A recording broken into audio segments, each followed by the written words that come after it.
Broadly, the approach is to consider the specific facts and circumstances of the case, the severity of the offense, including the evidence, and aggravating or mitigating factors. Police will also consider how other similar cases have been treated to ensure consistency. In the interest of fairness, like cases should be treated like other like cases. The Attorney General, as the public prosecutor, makes the final decision based on his prosecutorial discretion. Specific facts, and I say this by way of illustration, could include a previous criminal record, if any, level of remorse, whether the offender comes clean, whether he cooperates, whether any videos of the victim have been posted online or otherwise shared. Police also assess the likelihood of rehabilitation. Police make such assessments regularly when making decisions. It's part of their professional craft. They will then recommend the course of action to prosecute or give a conditional warning or stern warning or to take no further action. AGC will make the final decision. I should add that in these cases, the assessment of future conduct and possible rehab is quite important. This is so even when the offender had done similar acts previously, which will of course weigh against him. Police will look at all the factors, including the level of remorse, whether he owned up voluntarily, likelihood of reform, likelihood of reoffending. They will also, of course, consider the circumstances of the victim, the impact of the offense on the victim, and the need for deterrence. Generally, there would be no reason for police to show any leniency if the following aggravating factors are present. A person has previous convictions or was warned for similar offenses, premeditation and deception in committing the offense, for example, by using hidden pinhole cameras, masking his face, covering CCTV cameras, or other means to evade detection. Or the video had been shared or circulated, or the perpetrator was not remorseful or had been uncooperative in the investigations. Let me illustrate by reference to a case in 2015. A 23-year-old man filmed a woman showering at Republic Polytechnic. The accused had committed the offenses over a period of 4 months.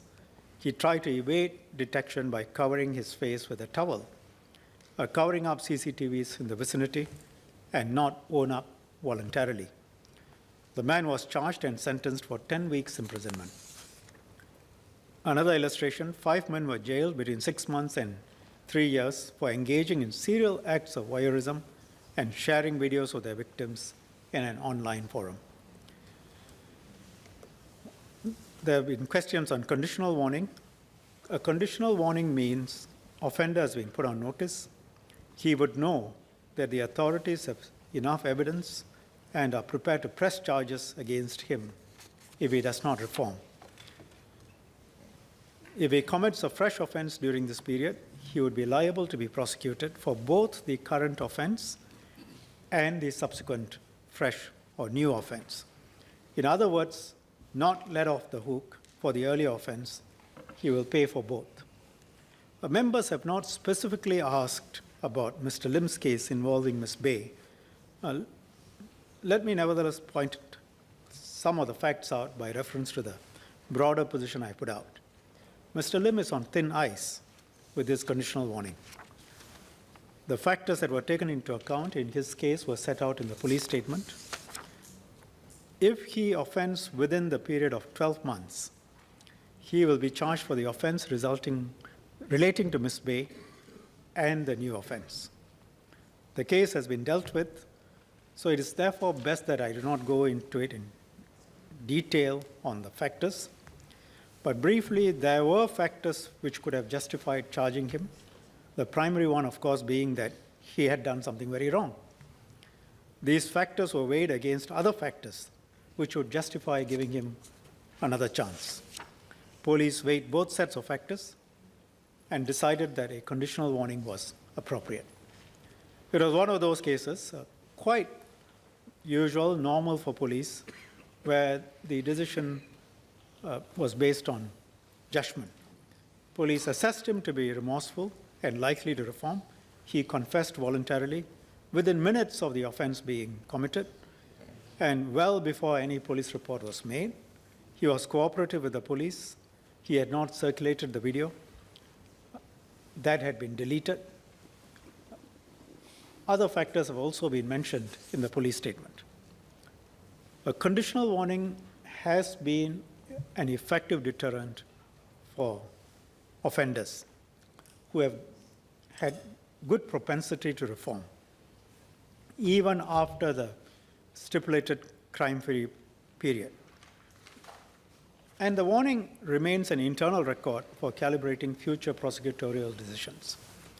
Perpetrators who receive warnings are told in clear terms, if they re-offend, they will face serious consequences. And as the cases at the autonomous universities show, most who were given conditional warnings did not re-offend. Out of the 15 who received warnings, one student re-offended, and he was dealt with severely. He went to jail. So we take a very stern view of sexual misconduct. Several perpetrators have been prosecuted and put behind bars, but the rigid meting out of uniform penalties will not serve the wider public interest.